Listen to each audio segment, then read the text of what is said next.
Hi, can you introduce yourself and why you agreed to do this interview? Well, you are more than welcome to address me as Amanda. My name is Amanda Faye. But for the viewers, I would say Miss Faye or just Faye. Um, and I agreed to do this interview because I was actually inspired by the last girl you interviewed and posted, Tess. We connected on TikTok and listening to her boldly and bravely tell her story the way that she does over and over again. I realized that I've spent most of my healing period not speaking openly and honestly about what I've been through, the things that have happened to me, how it's affected me, and not only that, but how it's affected my interactions with society as a whole. And it's time. Yeah. So, what is your story? So, I am a current online sex worker. I have been abused, sexually harassed, bullied, assaulted, given death threats by men for the way I look, the way I act, the way I speak, for basically my entire life. From the time I have memory of my first interactions with men, they have been in some way, most ways, negative. My first experience with assault that almost came close to assault. I don't actually remember everything that happened. I could have potentially been assaulted at 5 or 6 by my babysitter's son, who actually has a record. Now, come to think of it, my mother said that he grew up and ended up getting into a ton of trouble as a kid and a teenager and going into adulthood. Could have probably been stopped when he tried to play doctor with me while I was being babysat, spending the night with 2 boys, not really being separated for any reasons, which isn't necessarily a bad thing until it becomes inappropriate. Mm. And I remember it was supposed to just be hang out, let's do kid things. And he was older than me and his younger brother. And he wanted to play doctor. And I knew exactly what that meant because my mom had had those talks with me. She was worried that men in our family might assault me. She had asked me at a very young age if my stepfather had ever done anything to me because that's how often it happens. And she's still married to him when I was asked around that same age if anything happened at the babysitters from any other men in the house. When I went to the next babysitter, if anything happens at this house, tell us immediately. We'll find a new babysitter. Not, we'll get something done about it. We'll Yeah. find a new babysitter. Getting shuffled around, not really ever having an adult figure to go to because you can't go to the men. They might touch you. You can't always go to the women because they'll say you're making it up, especially if it's a man that is in their life, their child, their husband, their whatever. So I started getting bullied in school. I also have similar experiences of being groped on the playground and boys not knowing physical limits and then getting in trouble for fighting back. When I got into junior high, it got pretty bad. I transferred schools from a more diverse school. It was a more of an inner city school. I had more cultures there. It wasn't just a predominantly white school. There was everybody there and we intermingled very equally. Like it wasn't like my next school that I went to where the only Black girl in our school was my best friend. And nobody talked about her in a positive way. We hid in the library and read books together because it got nasty at that school. The teachers didn't do anything about it because the teachers were racist. I couldn't stand up for her because I was a female. The men were the ones who were mostly making ignorant comments about her, and the women stood back and said nothing. Or they would come to us privately and say, I'm so sorry this is happening to you. I'm not really sure what we can do. I was in junior high, I would say 7th grade. So I would have been 12 or 13. The same age that I got sexually assaulted by a family member, I remember getting my leg shut in a door. And it was probably the scariest experience I've ever fucking been through physically, like being bullied. Like nothing ever really happened to that point. And then just one day, like it felt like all of the tension just took over from me fighting back, them being rude to me. And I was trying to like walk through a hallway that had like a double door system. So I come through the first door and my ankle was like walking just barely through it. And they came up, grabbed the door and slammed it on me. And they were like, my bad. Like, we were just trying to close the door so we didn't get in trouble, blah, blah, blah. And I got in trouble that day. Nobody got suspended. I think they might have gotten like a stern talking to. And my mother came in and screamed and hooted and hollered because she didn't let that shit slide. No. So nothing really happened in a case where my ankle hurt for so long after that. And it made me terrified to go anywhere alone. I started waiting at the back. I would wait until everybody left. I did not put myself out there anymore. Yeah. When I would get on the school bus, when I started maturing as a woman, getting boobs, and you can notice it, and I started dressing a little different, talking a little different, acting like a woman. I got called a whore every single day. Every single day. For no reason? Because Like, I wore makeup and I wore out. clothes that were a little different. And I listened to, now mind you, I went to an inner city school, grew up listening to like 50 Cent, Outkast, Eminem.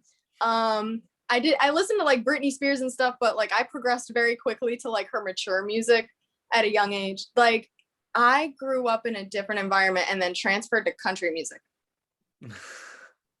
I had a big personality that didn't fit in there. I was different. I started progressing as a woman in a way that they just didn't because they were very closed-minded. Sex wasn't talked about in the same ways. My first boyfriend when I was 15 was 20. Okay. So are we just not going to like say that's just a and my whole town let it happen. My mom, my stepdad, my whole family let it happen. He was at all of our family functions. Like this was like 100%. They let it happen. Today, if a 20-year-old tried to date a 15-year-old, that shit would not happen. And not to mention, he was physically abusive with me. So my first relationship at 15 with somebody who was way too old for me was also abusive. A lot of the things that happened to me, I didn't even realize how terrifying that they were until I became, I don't know, into my later 20s, like 24, 25, 26. I'm now 26.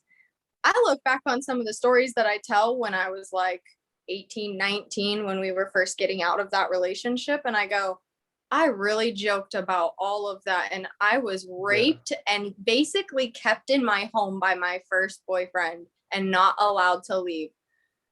And I really joked about that stuff like it was nothing because it had already happened to me so many times previously with different situations, with different men, with the way that they talk to you, the way that you feel so trapped as a woman. That was just a joke to me. Yeah. It took me a lot of years to actually even process what had happened to me because during all of what I just said, I was still processing being sexually molested at 12 and 13, which is when my worst bullying started in school, which was when I started developing more as a woman and acting out more sexually. And all the while, absolutely nobody in my school knew that I was sexually assaulted. So during all of this, absolutely no one except a few people, a very few close people, one in my family, one that didn't even go to my school. And if I met strangers online, I told them about it, but nobody around me knew that I had been sexually assaulted. So I was carrying all of that during this time. Yeah. Do you want me to stop and let you ask a question? No. You carry on. This is all you. This is a lot. I feel like I'm kind of like speed rolling, which is something that victims do when they're telling their story. So I'm trying to slow myself down so that I don't No, do that. you're doing fine. You're doing fine, I promise. This is a lot.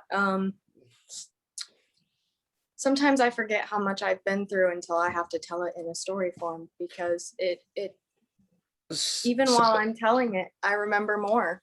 yeah, and I was gonna ask, so what made you finally actually like, because you reached out and you wanted I to am obviously talk. so tired of seeing so many women all over my social media, trending on my social media, talking about, like, making jokes about the fact that they want to wear sexy clothes out in public, but they're like, I can't because men, sorry, you get sweatpants and a hoodie today because I can't fucking go out in a cute dress. I can't go out in thigh highs and like a garter and like a low V-neck top. I would literally die if I didn't have somewhere to go, somewhere to be, that I couldn't be like, please don't talk to me. I am busy. I'm on my way somewhere, and be able to snap at somebody.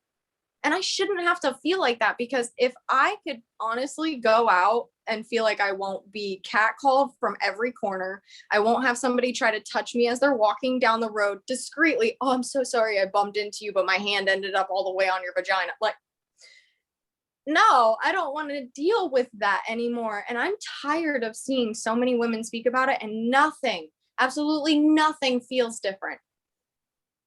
It feels like it's getting worse almost. And I hate to say that, because I feel like the more we talk about it and the more we put it out there, there is a large population of men who are getting enraged by it. And I don't want to see more stories about rapes getting more violent, about assault being more deadly on the street, about women feeling even more in danger of being drugged, of being molested, of being whatever, just because we started standing up for our fucking selves.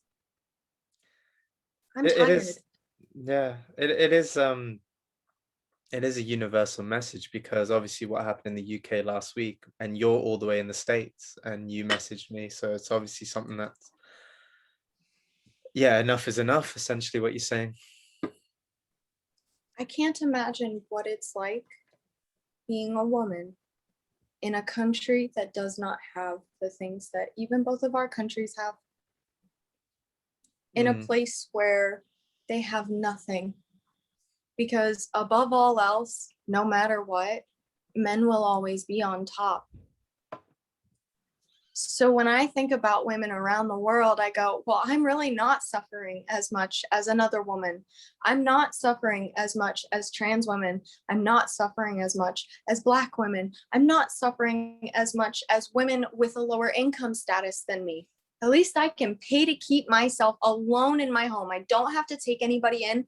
If somebody comes into my home, I can kick them out whenever the fuck I want. I feel safe because I have secured myself. But why do I have to feel so in danger to be in public? Because I don't feel unsafe being around women, mind you. If I know that an entire business is solely ran by women, I might go there every day, because I would feel so included, so heard, so acknowledged. But what does the acknowledgement mean if all we're doing is acknowledging that it's happening, it keeps happening, and we're just talking to each other about it?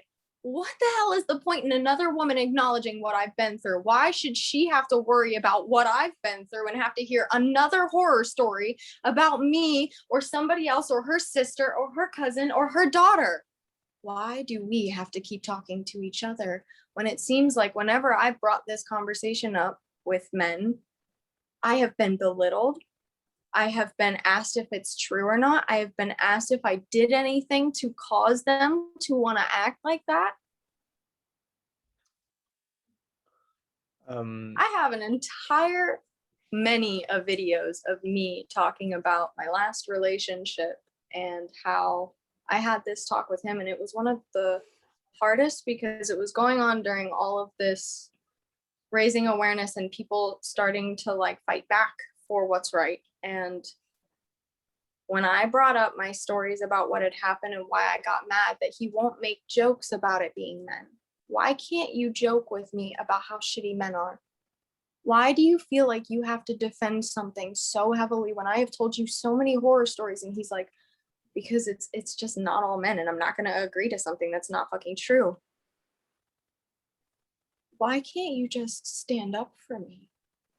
Because I'm not going to talk shit about myself like that so that you can feel better about what's happened to you. That was my comment I got back. So what would you like men to do? Men that are watching this right now, what would you say to them? I would say there are a lot more issues out there regarding how we approach each other as humans. And I think it might also be a wake up and be conscious. A lot of times people will say, well, that's just how I am. That's just how they are. That's just humans. That's just people. You can say that all day, but all that does is enable that person to just be that person. And if that person happens to be a rapist who you've never found out about, that's exactly what you're allowing to happen. And behavior is shown in all sorts of ways. We project the type of person that we are almost at all times. There are very few who can cover up something that's wrong about them. Mental illness, mental health is viewable at all times. All you have to do is be consciously aware. Be consciously aware of your actions. Be consciously aware of your interactions. Take notice to the little things that you do, why you do it. Address your past. Don't be afraid to say, okay, maybe I was the stereotypical asshole, and maybe I just have been asleep on the fact that I'm not putting in that effort.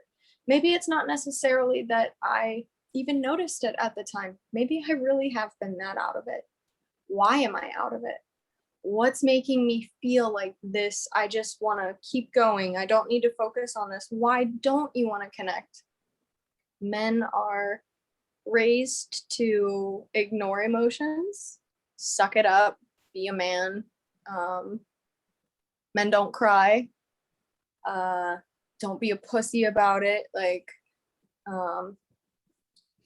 we don't teach men to connect emotionally, and the only people who are going to be able to teach that are women.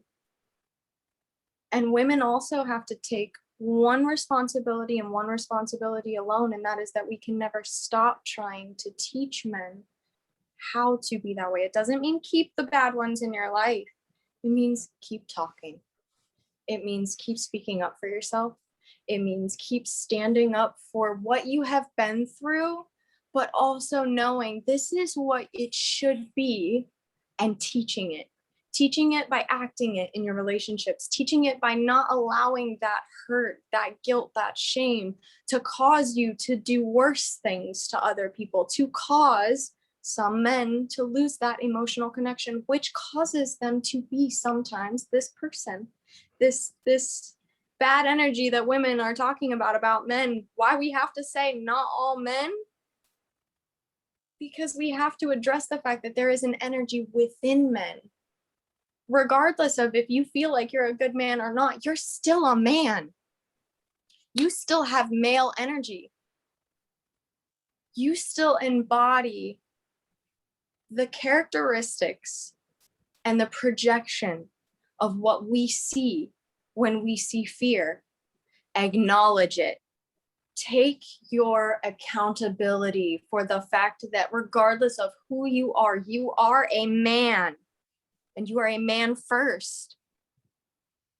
Humanize yourself.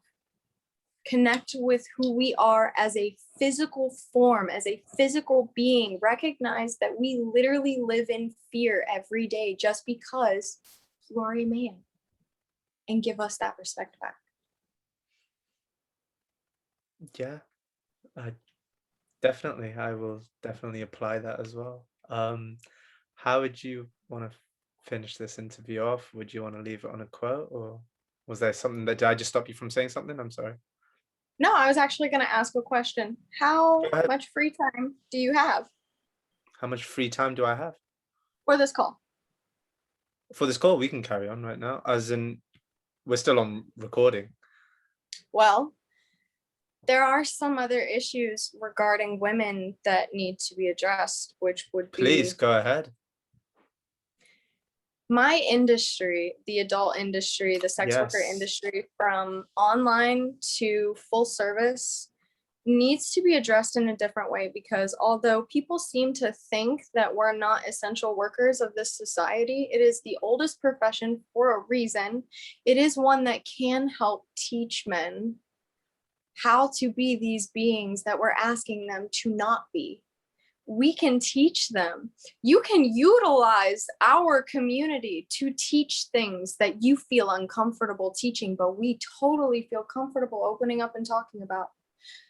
I have had men on my sites for years, all the way from just freshly 18, all the way up to they're probably not really kicking in the bed anymore. And they're just there having a conversation with me, and everyone far and few in between. I've had all races, all cultures, all religions, all places around the world. Honestly, I have members from everywhere. I have talked to men from a lot of places. And what I've noticed is they really want to be heard in a lot of ways, in ways that they don't feel comfortable talking about to the public. And our community, the ones who genuinely see that part of what we do, the ones who don't encourage people to lie to their girlfriends and keep their porn a secret, where I tell people, why don't you ask if your girlfriend wants to join us on a call sometime? Why don't you ask her to maybe message me herself sometimes? Why don't you try to open up about this and make it a more acceptable thing? Why do you feel so shamed to talk to me when obviously you need me because you've spent hundreds of dollars on me and you're not going anywhere? Why don't you open up to the people you actually spend personal one-on-one time with? And usually I'm terrified. Most women don't want to talk about these things. I'm terrified that if I open up and say that I want to maybe see other women with them, that they'll just leave me immediately. And I really do love them. It's not because I don't. And there's a lot of cheating that goes on. There's a lot of hatred of women because of the disrespect of sexual energy that does come from men, which can be backed in the rage and all of the over emotions that men feel when it comes to sex. The need to have it, the want to have power and control in it. A lot of men just need to be addressed in a different way. And until we open up about our sexuality as a whole as humans, we're not going to fix a lot of the issues around rape culture, unfortunately, because there is a spectrum, I would say, of sexuality. I've noticed that mental health, everything has been turning into a spectrum. I'm also a psychology major, so I do incorporate this into everything. It's important to know that mental health is your whole life. It is not just a right now when you're in therapy, it's your whole life. So all of these issues I'm discussing are on a spectrum of sexuality, are on a spectrum of mental health. Everything that I've noticed in my industry, working personally one-on-one with the majority of men, the only women who really sign up for my pages are either women who are with their men, other sex workers who just want to support me because we do that for each other. And occasionally, very, very seldom do I get a woman who signed up because she likes me, but usually it's a sugar mama who wants to spoil me, and I don't do in person. So then they get very disappointed and leave. Women are very picky about their experiences, whereas it seems like men are totally open to just everything. All things that I have learned through this job. Also, I have learned that men are totally down for literally so much more than they tell you about. And that's on the spectrum of, yes, it's okay, and let's play there, and totally out of control, and things that I wish people have never asked me to do or ever say to me. Recently, I have had an increase in my sites. I have had an increase in people who I would deem needing counseling for pedophilia. I have had a multitude of people who have asked for requests because I am tiny in my size, which I tell people all the time, I am trying so hard to gain weight. This isn't a healthy size. So I try to remind my members, you should be encouraging me to gain weight, not stay this weight. So they get that image in their mind that a tiny girl like me at my age isn't necessarily the healthiest. getting it back off of the, you have such a tiny body and you look so young, you could totally pass for a teenager.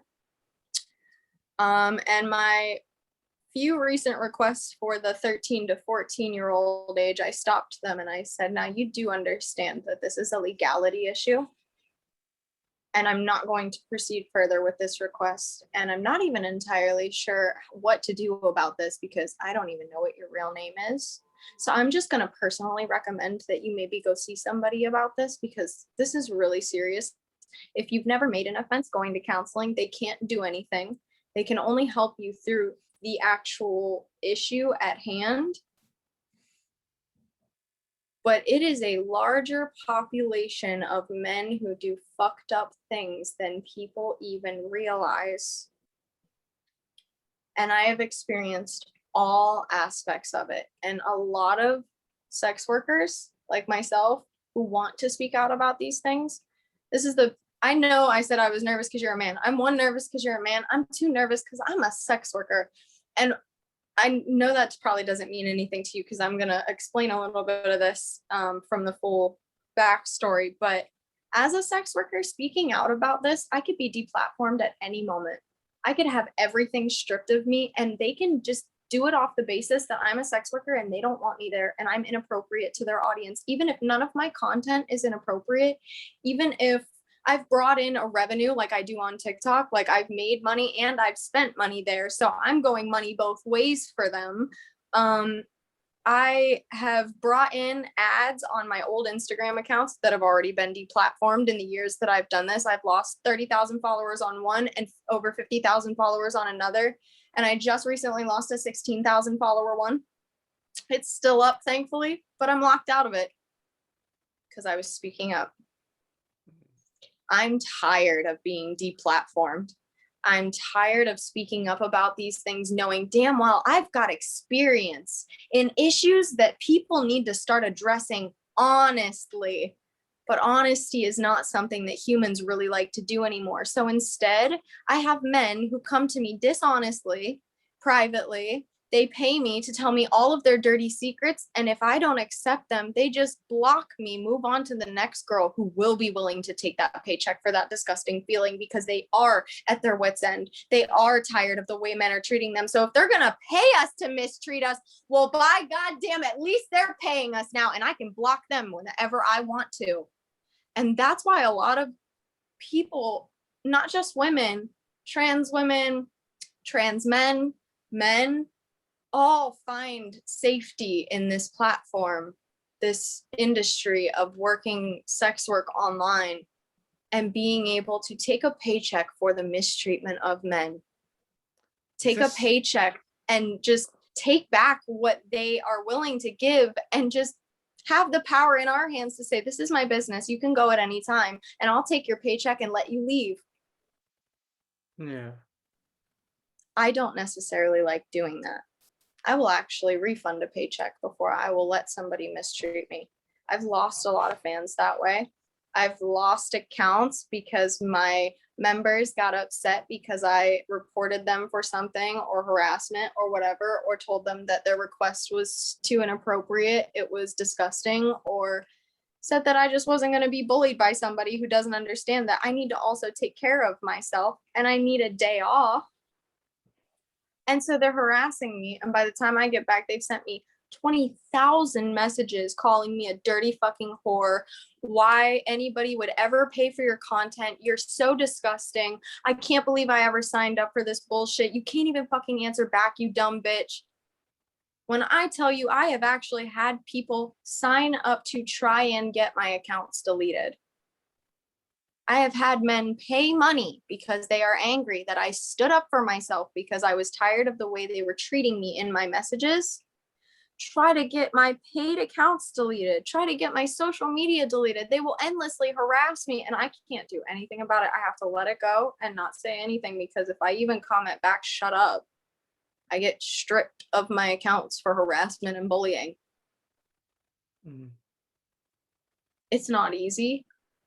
And when I think about what it's like to speak up, this conversation is almost terrifying to put online because my platforms know who I am. They've approved my sites. I'm sure they check in once I've started hitting a certain income to see what I'm doing. And speaking up for a lot of these things could get me kicked off my income completely. Just on a basis of saying there's an issue with our industry and us not being protected. There's an issue with society and the fact that OnlyFans has become almost a joke to people now. But it's a serious thing that our platform got fucked up by Bella Thorne. She's the dumbest person I can't stand her. Also, I spent money on this girl to sign up for her OnlyFans and pay to speak to her, and she didn't even acknowledge a single word I said about sex work. OnlyFans has become a joke, and now it's being used by the rich to bring in that stupid extra income that sex work has worked so hard to provide for ourselves. And we can't even keep most of our platforms because we don't know when a website's going to kick us off or when they might start doing laws on us where sex work isn't even allowed online. Or they might strip us down to, oh, well, you can only do like these types of content when all of these different things exist. And we haven't even touched base on full service sex work yet, which is still a huge part of the industry, including the online one, because most sex workers online dabble in full service sex work. What do people think sugar daddies are? Like, no offense to anybody who has a sugar daddy. This isn't supposed to be an insult. I am in full support of full service sex work.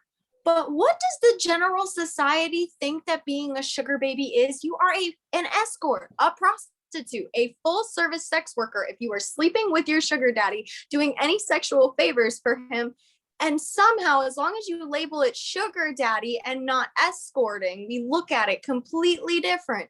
Did you get a different image in your head when I said sugar baby as opposed to escort? Yeah. Because when you think of a sugar baby, you think of, oh, she's spoiled. Oh, she's probably got like designer brands. Like she's with some richy rich. There are escorts who are doing the same thing. Like I don't necessarily prefer designer brands. I'm not somebody who cares about that, but I do have a lot. So when people step into my home, they go, and this is all yours?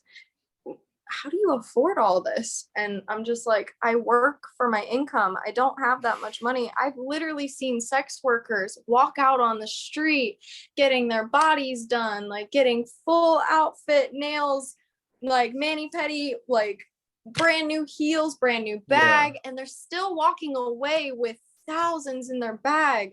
Sugar babies are literally just escorts with a different name. Uncle. So as you can see through a lot of different things, the wording, the meaning, it's time for us to start truly understanding and looking at these issues from the heart of it, addressing it, and maybe having a few more discussions after this because there's a lot more things that need to be said.